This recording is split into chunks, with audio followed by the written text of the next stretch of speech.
ingredients. Alright, that's how it goes.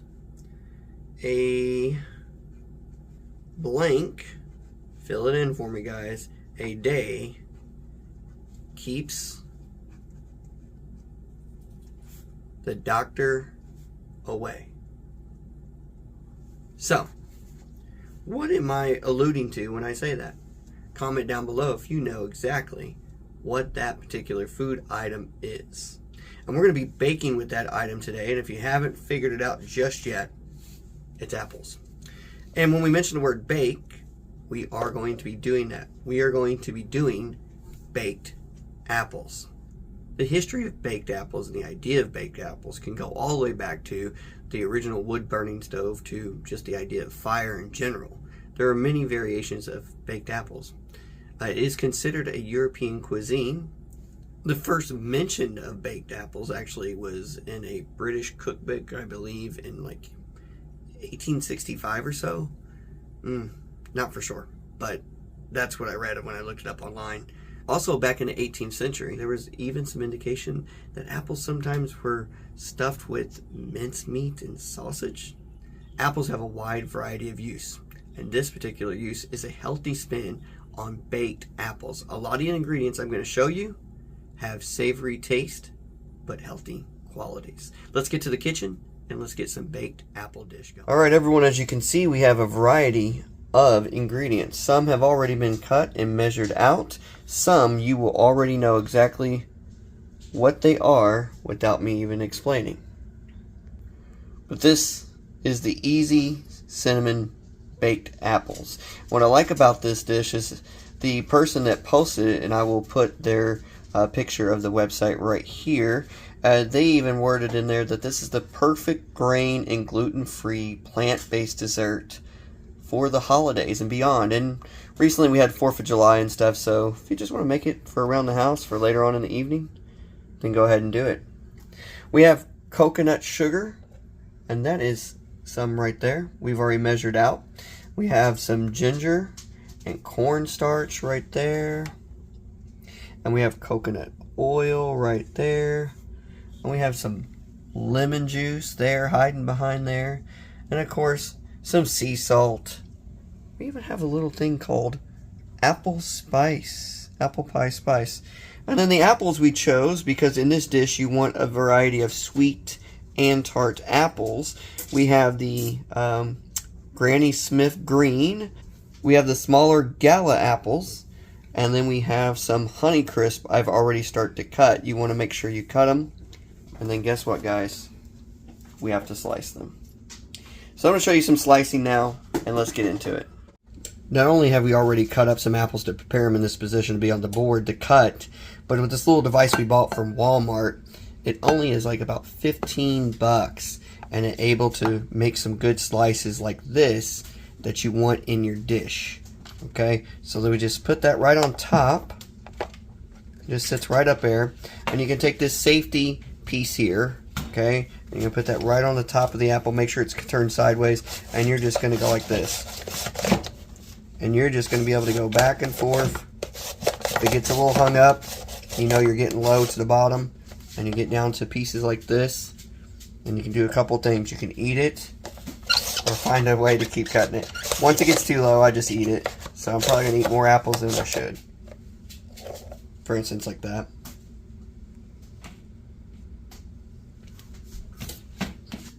After you've cut your apples, the next thing you want to do is make sure your oven is preheated to 350. Also, you're going to need a 9x13 baking pan. Dish. 9x13 baking dish. Alright, so now that we have the 9x13, the oven's preheated, the apples have been cut. Right, now we want to start layering it. Just dump it in there. Yeah, she's right. You can layer it by hand or you can just dump like this. Okay, then you take your apples and you spread them out like so. And you want to get mixture, green and red together. You don't want all a bunch of clumps of green and all this stuff. Make sure you've washed your hands, please. I mean, even though it's your own apples, if someone else comes over to eat some, they probably don't want to eat your germs. Okay. All right, there we go. So we got that in there. It's mixed up better. Now let's add our ingredients. Okay. Top with the lemon juice. First, you're going to take the lemon juice and you're going to pour over the top. I'm assuming just kind of like this, spread out everywhere like this. Mm-hmm. Then what? Okay. And then it's coconut oil. Coconut oil. Right there. Mixed up already for us. There's the coconut oil. We picked it up at Walmart. You can pick it up at your grocery stores, Walmart, stuff like that. And you can kind of see it. A little bit of glistening on there. Okay. Alright, got those two out of the way. Next. Cinnamon, ginger, nutmeg. And it's also got the pinch of salt already stuck in there. Yeah, so that also calls for a pinch of sea salt, and she already put that in there. Next up, you probably need your cornstarch. I can do that.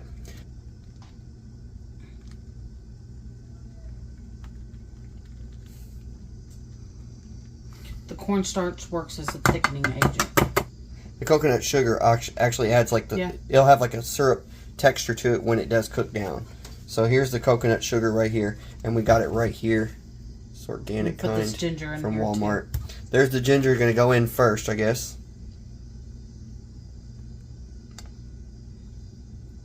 And you guys only need very little of this. You guys saw the ingredient parts over there. How much you need of each. Okay, and now I'm going to do the coconut sugar. This is thick. You saw how I did it, John. Yeah. I'm just doing it like this for a second. Oh, that's kind of thick. Alright, you can try the rest of it. That's a lot of sugar, y'all.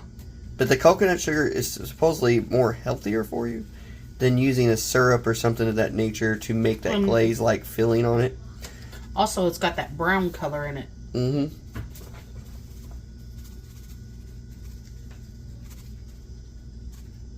So this is mainly pretty healthy. This organic coconut oil, sugars, lemon juice, ginger, and of course apples. And look, I want to show you guys something real quick. Remember that honey glaze part I was telling you about? Remember that honey part I was telling you about when you put the coconut sugar? Look at it already starting to do it. And that's what you get sometimes when you use some type of syrup or something with this to make that little caramelized syrupy taste. Alright, so you've got your ingredients on it. It tells you to toss it now. So you're going to get underneath here and you're just going to flip it up like a hamburger, right? I guess, guys. I don't know. Would you like me to show you? I think I'm doing it. I think I'm doing it. Look, but now it's not so pretty. It'll mix all together. It'll mix all together. Okay. But anyways, you toss it up, and then we'll show you the next step. All right, now that you got it tossed up, you just want to loosely cover it with some tin foil. Now that you got your apples in the oven, wait about 45 minutes, then uncover the tin foil. And then you want to make sure that you put it back in for 10 to 15 minutes and that your apples, when you do get them out later, are nice and cooked and they got a little bit of a tenderness to them, obviously. And then obviously you want to make sure there might be a little caramelization on there. The first 45 minutes are up. Let's see what it looks like. Okay, guys, the first 45 minutes is done. Let's remove. Oh my gosh, the steam coming off. Woo. It's a lot of steam. There we go. First 45 minutes is done. Look at that. Beautiful. It looks glazed. And remind you, we didn't put any type of like syrup or anything like that in there. That's just natural from the coconut sugar, coconut oil. Very nice. Now you put it back in the oven for 15 minutes. And you can definitely smell that beautiful apple, cinnamon, and sugar. Oh my gosh. Coconut sugar. Timer's going off. Baked apples are done. My gosh, they smell good. And listen to them. Oh my. Alright, after you've let it cool down, get you a plate or a bowl. I'm going to go against my diet a little bit. I'm going to add, tells you to use coconut vanilla bean or some type of coconut. I'll pop it right up here. It's a type of ice cream, but I'm just going to use traditional vanilla. But it is lactose free. I don't have a problem with that, but we're just going to try it that way. So I don't want to get too much. I let it cool down so I wouldn't burn myself as much. So I'm going to put it right here on the plate. And it'll come right off there. Nice looking. Look at that. Okay, just a little bit more. I like the more apples than I do like that ice cream because, like I said, Camera Mom will tell you, he's been really good about the diet stuff. All right, we're going to take just a little bit of ice cream just to pair it with it here. Just take this a little bit of ice cream right here and just, there we go. And that should be good for me. Someone else may like a lot more ice cream and stuff of that nature. Now let's just go try it. One thing we were talking about just a minute ago is, did we try them? Did we cut them too thin? We may have, but so you can have them thick as thin as you want. But we went thinner.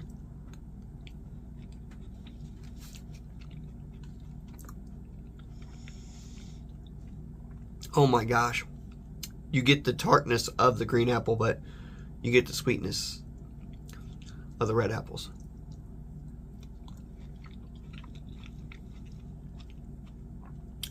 Man, that's got a real dominant spice, sweet sensation. And it's been a while since I've had some dessert like this, ice cream, honestly. But for the sake of this recipe and the respect for the website and the author that posted this recipe, I will try it with some type of other add-on with it. There we go.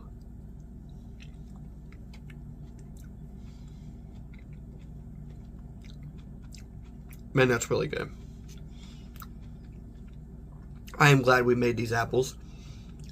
Thank you so much to the website right here, once again, that posted this. This is just awesome.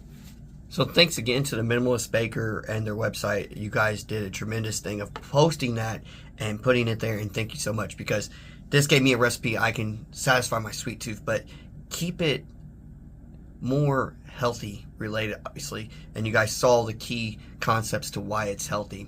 And ice cream is probably one of the worst part of it, but the apples are delicious and everything else seems just fine. Alright guys, hope you guys enjoyed this cooking video. I'm going to try to do more of them and try to keep them healthy so you guys can enjoy them. If you do decide to put a little bit of ice cream, or you go the version that the website is saying, please monitor the calories and how much. Like, I put 2 little pieces there, so just be mindful. And also when you're eating the baked apples, even though they're baked and a good recipe, just keep in mind how much you're eating of that. Share that with others. Alright guys, that's all I have. Don't forget to like, subscribe, comment, share. Until next time guys, happy baking.